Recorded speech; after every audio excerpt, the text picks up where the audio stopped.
Scary True Stories.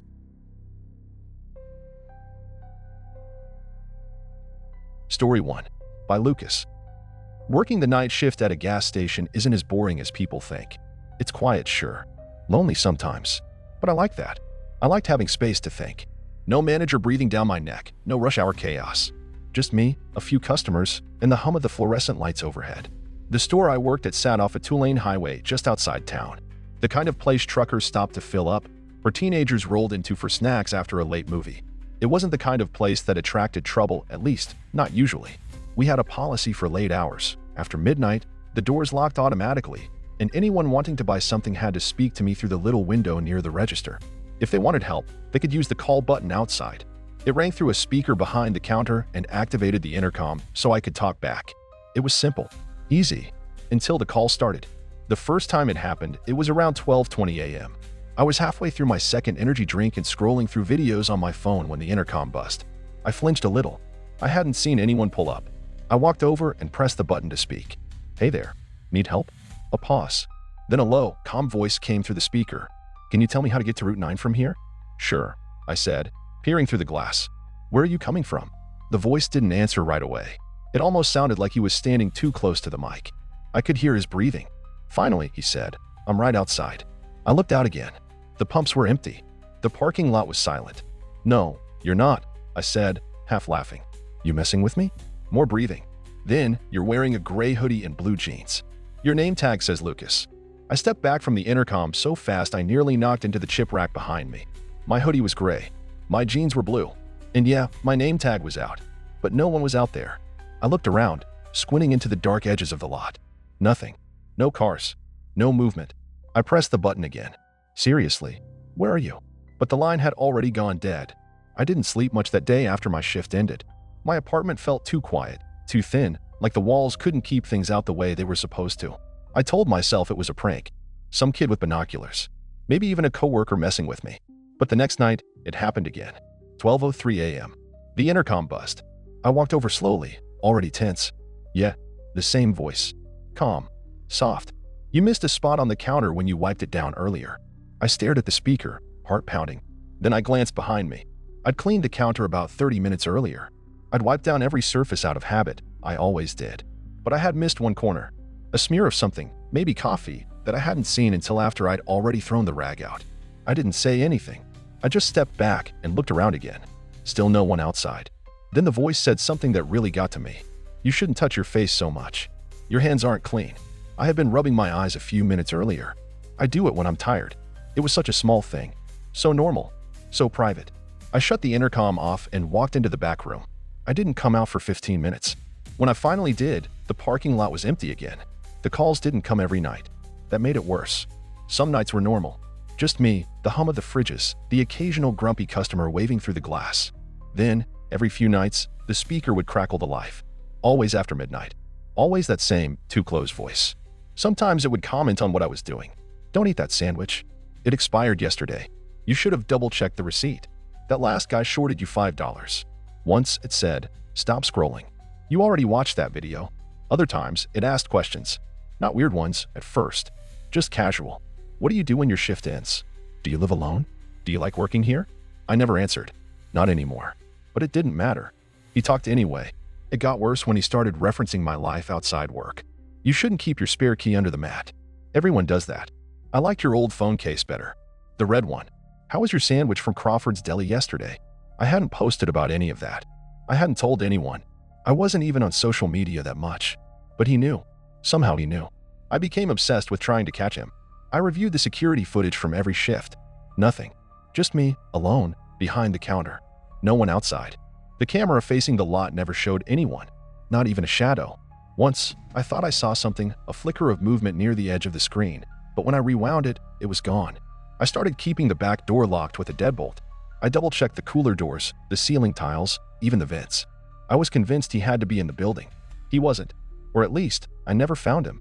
Then, one night, he said something different. Something that shifted everything. It was just past 1 a.m. I was behind the counter, trying to stay awake, eyes heavy from the stillness. The speaker buzzed. I didn't answer it. I just stood there, staring at it. Then the voice came through. "I'm not calling from outside anymore." I felt the cold sweep of that sentence run through my spine. It didn't make sense. The intercom only worked from the call button outside. That's how it was wired. I'd seen the manual. I'd tested it. You had to press the button next to the bulletproof window to speak through the speaker. But that night, the button never lit up. The camera never recorded a figure. He hadn't used the intercom. He had used another way. I turned off the lights that night before my shift ended. Not because I wanted to hide, but because I couldn't bear to look at myself in the glass. The reflection didn't feel like me anymore. It felt like a two-way mirror. Like he could see me through it, but I couldn't see him. I stopped sleeping entirely after that. I started noticing small things at home. Objects out of place. Shoes moved slightly. The bathroom mirror fogged up even though I hadn't used the shower. My laptop opened when I knew I'd closed it. I moved my toothbrush into my bedroom. I stopped using the kitchen at night. I started eating out of cans like I was camping inside my own life. And still, the messages came. They weren't through the speaker anymore. They started appearing on my phone. No number, no notifications. Just sudden messages, already open when I picked it up. You look better with your hair pushed back. You forgot to lock the balcony door. Don't check the closet. I'm not there right now. They never asked for anything. Never gave instructions. Never demanded. Just observed. And waited. I wanted to scream. I wanted to rip my phone in half. I wanted to run. But I didn't know where to go. He wasn't following me. He was already wherever I went. And I think he wants me to know that. He doesn't need to hurt me. He just needs me to be afraid. That's the part he enjoys. The in-between. The waiting. The silence after his voice goes quiet. I don't answer the calls anymore. But I still hear the buzz. Sometimes when I'm at work. Sometimes at home. Once on my day off, it came through my headphones while I was watching a movie. A soft crackle. Then that same low voice. I liked the hoodie better than the t-shirt. And that was the first time I realized something that made me truly sick. I wasn't wearing either. I was shirtless. Sitting on my couch. In the dark. Alone. I dropped my phone. Not out of panic, but from something worse, a kind of pure disbelief, like my body just couldn't handle holding it anymore. My fingers went numb. My whole body went cold, like the fear had stopped being a reaction and started being a state of being. I didn't even move to pick the phone up right away. I just sat there on the couch, frozen, eyes locked on the darkened window across from me, as if any movement would trigger something. That message. It wasn't guessing. It wasn't playful. It was accurate. And the worst part was the wording. I liked the hoodie better than the t-shirt. It meant he had seen me change, which meant he wasn't just watching. He was watching constantly. There was no camera in my apartment, at least not that I'd ever found. But at that point, it didn't matter. He had access. To me, to my space, to my privacy, and maybe even to my mind, because I couldn't think anymore without wondering if he could hear it. Eventually, I picked up the phone. No new messages. No number. No trace of where it had come from.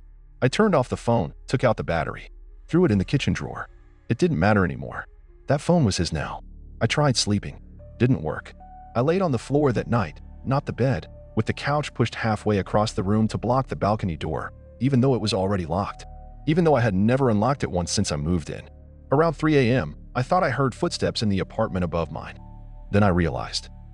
I lived on the top floor. They were above me, somewhere in the ceiling. The building had crawl spaces, ducts, maybe even old attic paths. I didn't know. I'd never thought to check. Why would I?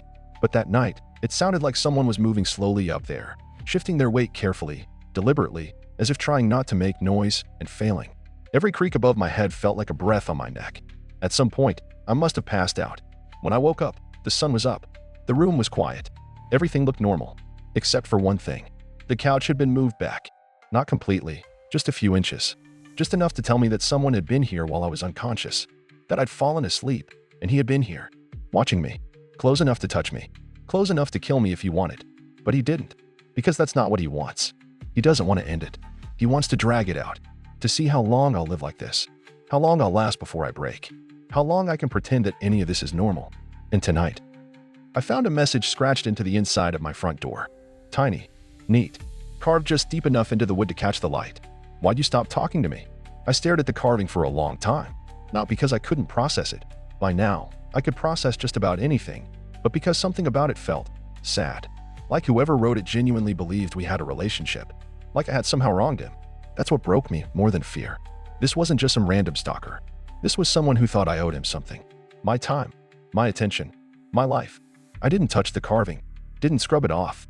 I just closed the door, slowly, quietly, and slid the extra lock in place. The one I installed last week. The one he'd probably already learned how to bypass. I turned off every light in the apartment, sat on the floor in the corner of the living room, and opened my laptop. The screen turned on immediately. No password prompt. I always used a password. Always. The desktop was empty. All my files gone. Only one folder left in the center of the screen. It was labeled US. I didn't want to open it. I really didn't. But I had to. Inside were photos. Hundreds of them. All of me. At work. In bed. Eating. On the phone. Laughing. Crying. Sitting in silence. Moments I had never shared. Moments no one else should have seen. Some were taken through windows. Others looked like they were from inside the apartment. A few were from right in front of me. Close. Too close. I clicked one at random. It was me asleep, on the couch, blanket pulled over my chest. In the reflection of the TV screen, I saw him. A faint outline. Standing in the room. Not moving. Just watching. I closed the folder. That's when I noticed the laptop's camera light, the little green dot, was on. Recording. I slammed it shut. And then I heard it. A knock. Not loud. Not rushed. Just one, soft knock. Not at the door. From inside the apartment. Somewhere behind the bedroom wall. A slow, measured rhythm. Like he was tapping to let me know he'd heard me. That we were still here. Together. I didn't move. Didn't breathe. Didn't scream. I just sat there, waiting for the knock to come again. But it didn't. Instead, I heard my phone vibrate. I hadn't touched it in days. Hadn't even looked at it. But there it was, buzzing gently from inside the kitchen drawer. I walked over, hand trembling, and pulled it out. One message. No number. No name. Just 2 words. I'm lonely. I stood in the kitchen, holding the phone like it might burn me. Staring at those 2 words. I'm lonely. There was something so simple, so human about it. And that's what made it feel even worse. Worse than if he'd threatened me. Worse than if he'd said he was coming. Because he was already here. And now he wanted me to acknowledge it. He wanted a response. I didn't give one. I placed the phone down carefully, screen still lit, and walked away from it. That was the night I stopped pretending this was a problem I could solve. It wasn't about locks anymore, or cameras, or passwords, or trying to catch him. This was his world now, and I was just the part of it that moved. The apartment stayed silent for the rest of the night. No knocks, no new messages. Just that same deep, awful stillness that made you feel like someone was holding their breath in the same room as you. I slept an hour at most, if you could call it sleep. In the morning, I found the TV on. The screen frozen on a paused video I didn't recognize. It was me, sitting at the kitchen table from the night before, head in my hands. The angle was high, from above, like it had been filmed from a ceiling corner. There was no timestamp, no file name, but written across the screen in white text were 3 words. I missed this. That was the final straw. I didn't pack. I didn't write a note. I just left. I left the apartment door unlocked. I left the laptop open. I left the phone sitting right there on the kitchen counter with his message still glowing on the screen. And as I stepped out into the hallway, I didn't even turn around. Because I knew, if I looked back, I might see the door close behind me. Not by the wind. Not on its own. But by him. Story 2. By Thomas. People always assume rideshare drivers get the craziest stories from drunk passengers or sketchy neighborhoods. But that's not true. Sometimes, the scary part isn't who gets in the car. It's who doesn't. I started driving for a rideshare company about 6 months ago. I was between jobs, needed the money, and liked the idea of working on my own schedule. I live in a mid-sized town, just big enough to stay busy, not big enough to feel dangerous. Most of my drives were normal, quiet, small talk, the occasional weird request to stop for cigarettes or go through a drive-thru. The first time it happened, I didn't even notice. It was a Saturday night, just past midnight. I picked up a guy from outside a bar, mid-30s, buzzed but polite. He climbed into the back, said nothing for the first minute. Then he laughed softly and asked, "Your girlfriend doesn't mind you working this late?" I glanced at him in the rearview mirror. "I don't have a girlfriend." He raised an eyebrow. "You sure about that?" Looked like someone was sitting up front when I got in. I looked over at the passenger seat. Empty. Seatbelt untouched. I laughed it off. Probably just a shadow or something. He shrugged. Weird. I could have sworn someone was sitting there. The rest of the ride was uneventful. When he got out, I forgot about the comment entirely. I figured he was just drunk, or maybe he'd seen a reflection in the window. But a few nights later, it happened again. Different rider. A college girl coming home from a friend's house. About 10 minutes into the ride, she said, "Your friend's really quiet." I frowned. "What?" She pointed to the front seat. "The woman up there." I didn't hear her say anything. There was no one there. No bag. No jacket. Just the seat. Empty, like always. I forced a smile. "There's nobody up front. You're the only passenger." Her face changed. Slowly. Like she was realizing something wasn't quite right. She didn't say anything else for the rest of the ride. The third time, it wasn't a drunk guy or a sleepy student. It was a woman about my mom's age. She got in and immediately said, Oh, sorry, I didn't mean to interrupt your conversation. I looked at her in the mirror. What do you mean? She nodded toward the front. The woman you were talking to. I felt something shift in my stomach. There's no one there, I said quietly. She looked confused. Oh, I could have sworn. That night, I drove home in complete silence, both hands gripping the wheel so tightly they went numb. I started checking the passenger seat obsessively between rides, adjusting the mirror, glancing sideways while I drove. Nothing. Always nothing. Until one night, I picked up a guy from the train station. He was chatty, friendly, said he was heading back from a work trip. About 5 minutes in, he went quiet. Then he said, in a low voice, "You okay?" "Yeah," I said. "Why?" He hesitated. "It's just, your passenger looks pissed." I nearly slammed the brakes. I turned and looked. The seat was empty. "Listen," I said, "I don't know what you're seeing, but I'm telling you, there's no one in the car except you and me." He gave me a weird look. "Dude, she's right there. Don't mess with me." I didn't respond. He sat back, arms crossed, tense the rest of the ride. When he got out, he muttered, "You should get that checked out." After that, I couldn't focus. I started canceling rides if I got a bad feeling. I cleaned the front seat 3 times a day, vacuumed it, wiped down the dashboard, just in case there was something, anything, that could cause a reflection or illusion. But the comments kept coming. Always the same thing. A woman, in the passenger seat, never speaking, never moving, and everyone described her differently. Some said she was young, some said older, dark hair, light hair, no face, pale face, smiling face. That's what scared me the most. They weren't all seeing the same person. One night, I picked up a regular, a high school teacher I'd driven a few times before. Super grounded guy, always tipped, always talked about local politics and book recommendations. As he got in, he paused. "Sorry, didn't mean to interrupt your date." I just looked at him. He laughed. "She's with you, right?" "No one's there," I said quietly. His expression dropped. "You serious?" He leaned forward, stared at the seat, then leaned back again, visibly uncomfortable. "She's looking at me," he whispered. I pulled over immediately. "I think I need a break." He didn't argue. He got out fast, never booked a ride with me again. After that, I started hearing things. Not words, just sounds.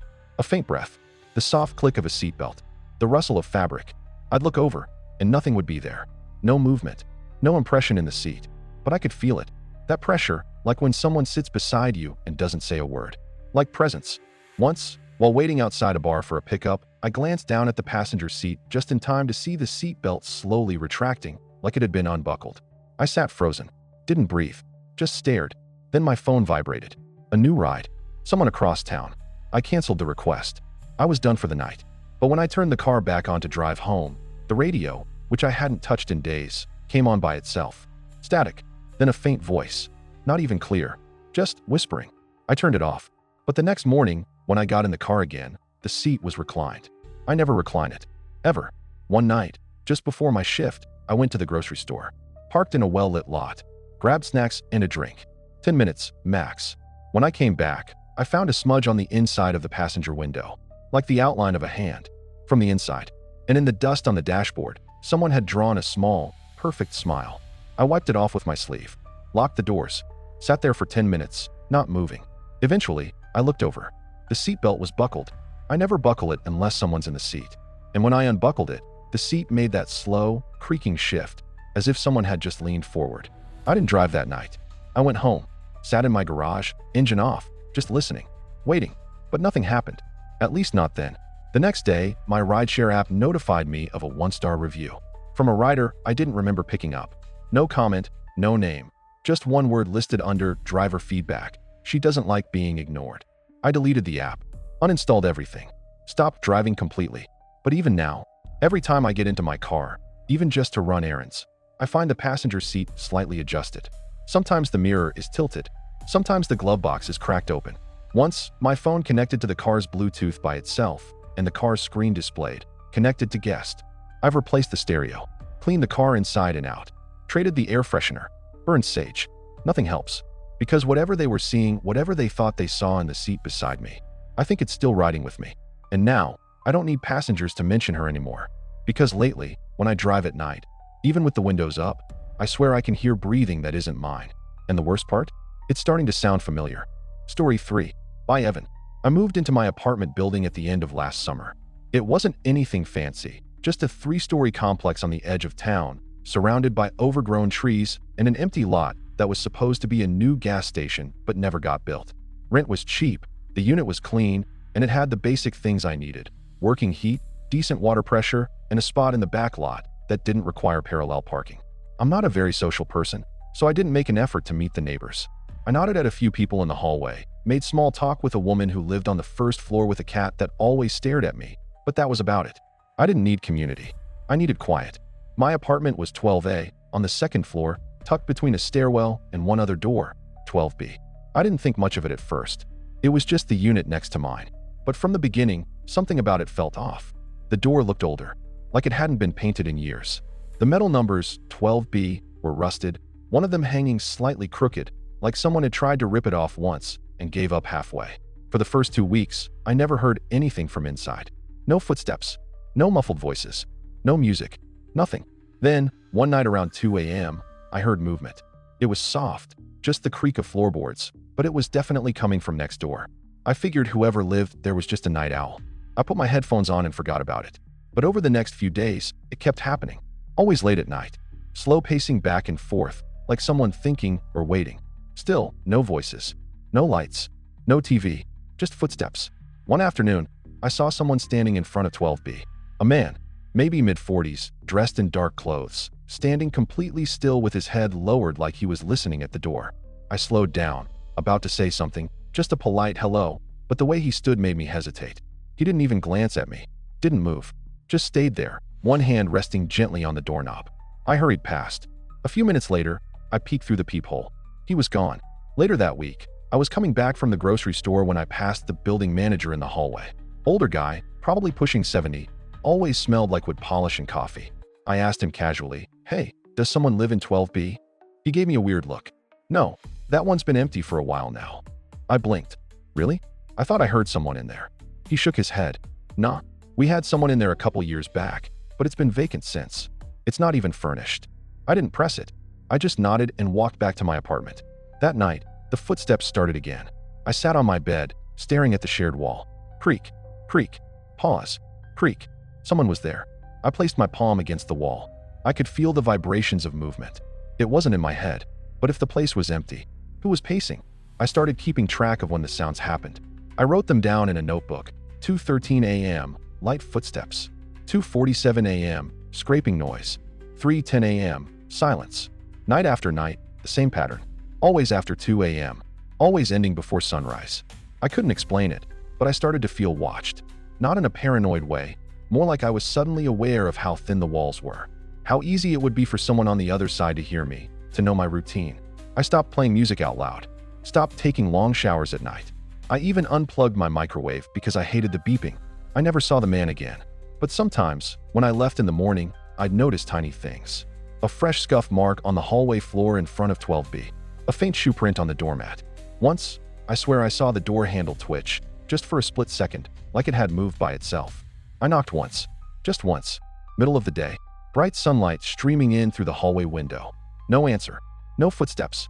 Just silence. I tried the doorknob. Locked. But it felt warm. I can't explain that part. It was like someone had just touched it.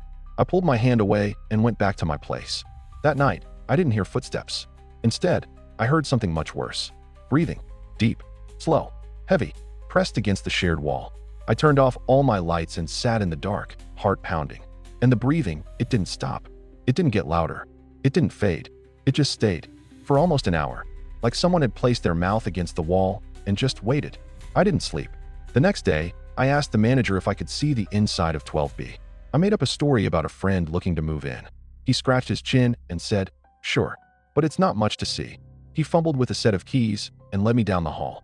When he opened the door, I felt a rush of air. Not cold, not warm, just stale. The apartment was empty. Completely. No furniture. No curtains. Just dust and silence. I stepped inside slowly. Looked around. The floor creaked beneath my shoes. "See," he said. "Nothing in here." He stepped outside to take a call, leaving me alone for a few seconds. I walked to the far wall, the one that bordered my bedroom. And there, carved into the wood near the baseboard, were a series of tiny marks. Dozens of them, all in the same shape. Like tally marks. Like someone had been counting. I didn't say anything. I just walked out, thanked him, and went back to my apartment. That night, there were no footsteps, no breathing. But around 3:30 a.m., I heard something slide under my door. A photograph. Black and white. Blurry. But clearly of me, sleeping in my bed. The angle suggested it had been taken from inside my apartment. I checked every window, every closet, every cabinet. Nothing. No broken locks. No signs of entry. But when I went to push the photo aside, I noticed something on the back. A smudge. Like the print of a thumb. But too long. Too thin. And next to it, written in shaky handwriting, were neighbors. I didn't sleep that night. I couldn't. I sat on the edge of my bed, holding the photo, staring at it like the image might shift or change if I just looked hard enough. But it didn't. It stayed the same. Me asleep. My face half in shadow. My mouth slightly open. The blankets pulled to my chest the way I always slept when the room got too cold. It wasn't a picture someone could take through the window, not from the angle. It was from inside. Inside the room. Inside my apartment. But the door had been locked. The windows too. I checked everything 3 times that night. Dresser, closet, kitchen cabinets. Under the bed. I even unscrewed the vent cover in the hallway. Nothing. Still, I couldn't shake the feeling that someone was still here. The next morning, I skipped work. I just couldn't pretend everything was okay. Instead, I sat at the kitchen table, staring at my front door. I taped the photo above it. I wanted it to be the first thing I saw when I left, and the last thing I saw when I came back. A warning. A reminder. By noon, I had convinced myself I was imagining things. That the photo was some cruel prank. That someone had maybe gotten access to a spare key and messed with me. But deep down, I knew better. And that night, when I lay in bed, exhausted but still wide awake, I heard it again. Scratching. Not footsteps. Not breathing. A slow, deliberate scrape, like fingernails dragging along drywall. It was coming from behind the headboard. From the wall shared with 12B. It moved in short bursts. Scratch. Pause. Scratch. Then I heard something else. A knock. Just one. From the wall. Like someone gently rapping their knuckles against the inside. I sat up, staring at the plaster. And then, a voice. Muffled. So faint I could barely hear it. But it was real. It said, "You're sleeping too much." I didn't move. I didn't blink. I just sat there, back against the wall, skin prickling like static was passing through me. And the scariest part was the tone. Not angry. Not threatening. Just concerned. Like whoever, whatever, was on the other side thought they knew me. Like they cared. I haven't used my bedroom since. I sleep on the couch now, with a heavy blanket and a lamp I leave on all night. I've thought about moving, breaking the lease, telling someone, anyone, but I haven't, because some part of me is afraid that if I go, they'll follow. And because last night, when I came home late after trying to clear my head with a long drive, I found my door already unlocked, and taped to the inside, right above the photo I'd hung days earlier, was another one, of me standing in the hallway, holding the first photo, like someone had been right behind me the entire time. I didn't go inside right away. I stood in the hallway, staring at the second photo taped just above the first one, my hand still gripping the doorknob. In the picture, my back was turned, caught mid-motion, lifting the original photo to the door.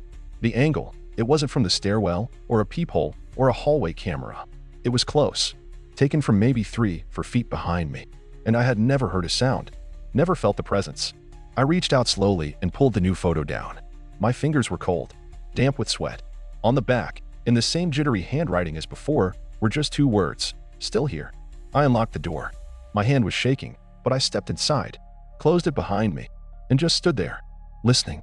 The apartment was still, but not in the peaceful way, not in the I live alone kind of way. It was the stillness of a room that was holding its breath, like something was waiting. I checked every corner again, every drawer, every closet. I even opened the fridge like an idiot, half expecting to find a third photo wedged between the ketchup and oat milk. Nothing. But I couldn't ignore the feeling. Not anymore. That night, I pushed the couch in front of the door. Just a little. Just enough to feel like I had some control. I kept the light on, didn't touch the bedroom, didn't sleep. At 3:12 a.m., the scratching returned. This time it didn't come from the bedroom wall. It came from the front door. Not a knock. Not a bang. Just a slow dragging sound, like fingernails gliding across wood. Back and forth. It lasted for 27 minutes. I know because I timed it. I sat there with my phone stopwatch running, holding my breath, back pressed to the opposite wall, heart rattling against my ribs. Then, silence. I didn't move, not even when the sun started to rise. I just sat there. Around 6:40 a.m., I finally stood and opened the door. No one in the hall, no sign of anything. But at my feet was a key, not to my apartment, not to anything I recognized. Old, brass, worn smooth, tied to a piece of paper. The note said, 12B. And underneath that, use it when you're ready to remember. I stared at the key in my hand for a long time. It was heavier than it looked, smooth-edged and cold, like it had been carried for years. I turned it over. No markings. No number. Nothing but the small piece of string still tied to it, like a quiet invitation. Use it when you're ready to remember. That part echoed in my head. I don't know what it meant. What was I supposed to remember? I hadn't lived in this building before. I'd never known anyone here. I didn't grow up in this town. I thought about just throwing the key away, leaving it on the street, pretending I'd never seen it. But that note, it felt personal, like whoever wrote it knew me in a way I didn't yet understand. All day, I carried the key with me, in my pocket, at the grocery store, in the shower, even. I couldn't put it down. I couldn't ignore it. That night, I waited until 2 a.m., when the building was quiet, when the air had that heavy, dead feel it always did just before the sound started. I stepped into the hallway and stood in front of 12B. The rusted number hung crooked, as always. The air smelled faintly of dust and old wood. I slid the key into the lock. It turned easily. No resistance. I hesitated, hand on the doorknob. Then I pushed the door open. The apartment was dark, but not empty. I took a step inside. The door clicked shut behind me. My eyes adjusted slowly, catching vague outlines. And then I saw them. Photos. Dozens. Maybe hundreds. Taped to the walls. Pinned with tacks. Hung from strings like old film reels. All of them were of me. Some I remembered. Photos I'd posted years ago, from trips, birthdays, stupid selfies. But most of them, I'd never seen before. Me brushing my teeth. Me opening the fridge. Me reading on the couch. Me asleep. They were from inside my apartment. From angles that couldn't have been possible unless someone had been standing right there. Or unless there were walls that weren't really walls. I backed away slowly, heart pounding in my ears. And that's when I saw the far wall. One photo. Bigger than the rest. It was me as a child. Standing in front of a house I didn't recognize. Holding hands with a woman whose face had been scratched out with something sharp. I don't remember the photo being taken. I don't remember the house. But I knew, without question, that was the same brass key tied to a string around my neck in the picture. The same key now burning in my hand. And underneath the photo, scrawled in thin red ink, "Welcome home."